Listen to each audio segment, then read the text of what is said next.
Hello friends, welcome to தமிழ்நாட்டு சமையல். இன்றைக்கி நம்ம சேனலில் புளி சாதம் எப்படி செய்வது பார்க்கலாம் வாங்க.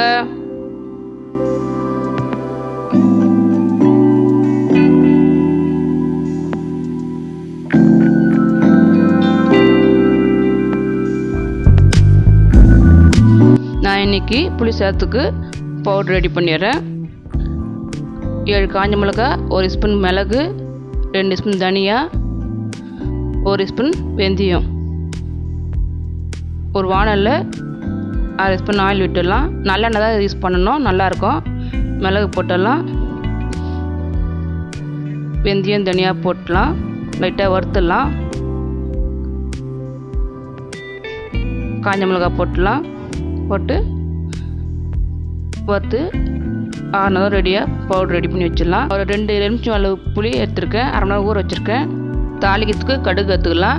7 குண்டு மிளகா, 1 கொத்து கருவேப்பிலை, 1 ஸ்பூன் கடலைப்பருப்பு, 1 ஸ்பூன் உளுத்தம்பருப்பு, 1 ஸ்பூன் மஞ்சள்தூள் எடுத்துக்கலாம், 1 ஸ்பூன் பெருங்காயத்தூள், தேவையான தண்ணி.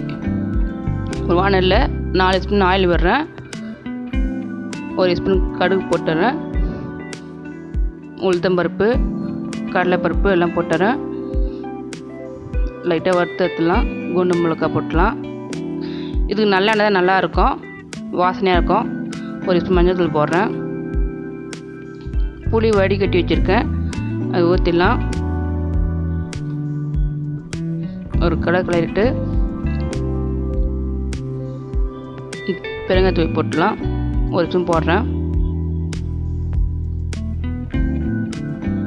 கிளறிட்டு தேவையான உப்பு போடுறேன். அப்புறம் வேணால் சாதம் பார்த்து போட்டுடலாம். ஒரு 5 நிமிஷம் கொச்சா போதும்.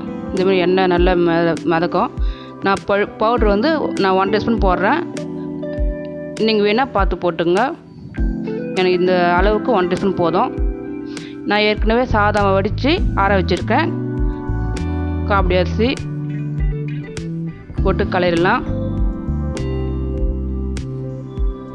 நல்லா அழுக்க சாதம் வச்சு ஆற வச்சுருங்க. இது சாதத்துக்கு வந்து எதுவுமே தொட்டுக்கு வேணாம், அப்படியே சாப்பிடலாம், இல்லைனா அப்பளம் வச்சு சாப்பிட்லாம். இப்படியே கலந்து எடுத்துக்கலாம். நல்லாயிருக்கும், டேஸ்ட்டாக இருக்கும். இந்த வீடியோ உங்களுக்கு பிடிச்சிருந்தா லைக் பண்ணுங்கள், ஷேர் பண்ணுங்கள், சப்ஸ்கிரைப் பண்ணுங்கள். தேங்க்ஸ் ஃபார் வாட்சிங்.